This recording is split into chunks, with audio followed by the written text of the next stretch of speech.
Πείτε μου ότι θα κυβερνώ για πάντα. Α, αυτή η ψαλίδα στα αλήθεια πέρασε μόνο μια μέρα. Και το χρώμα σου. Προϊόν, Έρις. Πρέπει να χρησιμοποιείς προϊόν. Η Μερίλια είναι αδύναμη. Αν δεν την αλλάξεις, θα δηλητηριάσεις την ωκεάνια. Ναι, το ξέρω. Σου είπα ότι δουλεύω πάνω σε αυτό. Δεν θα έχεις καιρό. Η κόρη της Καλίσσα ενηλικιώθηκε. Τι? Η κόρη της Καλίσσα έρχεται να σε βρει. Δεν έχει κόρη. Υπάρχει μια κόρη. Μια κόρη που μπορεί να σε καταστρέψει. Τότε λοιπόν θα καταστρέψω πρώτα την κόρη. Πού μπορώ να τη βρω? Διάντρα, έχουμε καραμέλες για την τροσερή αναπνοή. Ακούστε με. Απαιτώ να μου απαντήσετε. Έρις, οι πολλές προφητείες μας φέρνουν πονοκέφαλο, το ξέρεις. Α, τι θα έλεγες αν βάζαμε και μερικά μοφωτάκια? Λες να βοηθήσουν? Ρέμο! Μάλιστα, μεγαλειοτάτη! Την πόρτα! Εκεί είναι, μεγαλειοτάτη! Άνοιξε την πόρτα. Α, ναι, συγγνώμη.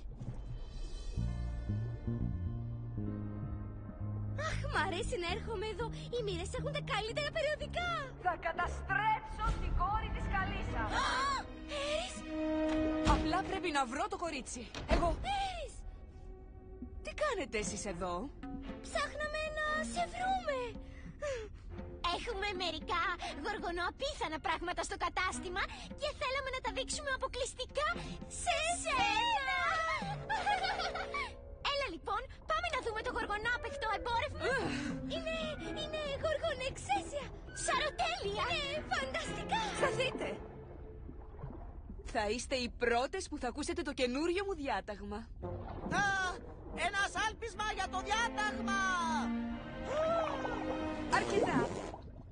Δηλώνω ότι οποιοσδήποτε ξένος ή οποιοσδήποτε ύποπτος στην ωκεάνια πρέπει να παραδοθεί σε μένα αμέσως.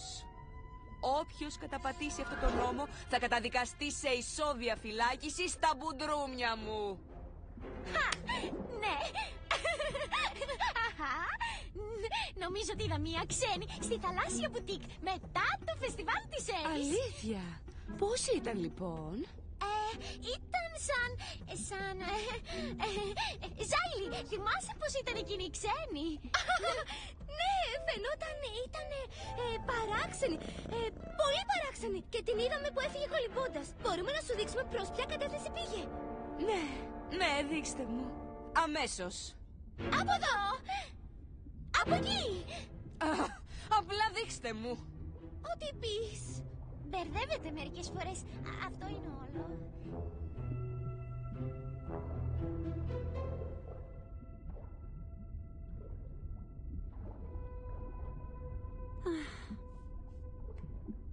Πάμε.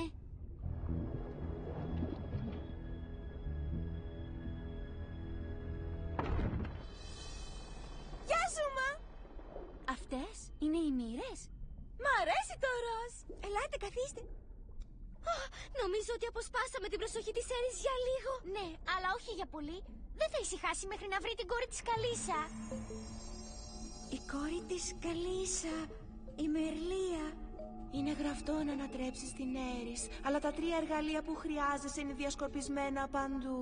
Χωρίς αυτά δεν μπορείς να επιτύχεις. Η ουράνια χτένα. Ένα ονειρόψαρο. Και το προστατευτικό περιδέριο της Έρης. Κι αν βρω αυτά τα πράγματα και νικήσω την Έρης, θα γίνω ξανά φυσιολογική. Θα αποκτήσεις αυτό που ψάχνεις. Περίμενε. Πώς ξέρουμε ότι είσαστε αληθινές? Δεν το ξέρετε. Αυτά έχουμε σήμερα για σένα. Αλλά έχουμε εκπτώσεις στο μαλακτικό για λέπια. 2 στην τιμή του 1. Αλήθεια? Μ' αρέσουν τα 2 στην τιμή του 1. Ίσως την επόμενη φορά. Ευχαριστώ. Γεια σας! Λία, πες στη Φάλων ότι θα μπει στην ομάδα σέρφινγκ του Πανεπιστημίου πριν τους επόμενους αγώνες. Εντάξει, θα της το πω. Δεν ξέρω καν τι θα πει αυτό. Χεράκια και ουρίτσες, σίγουρα!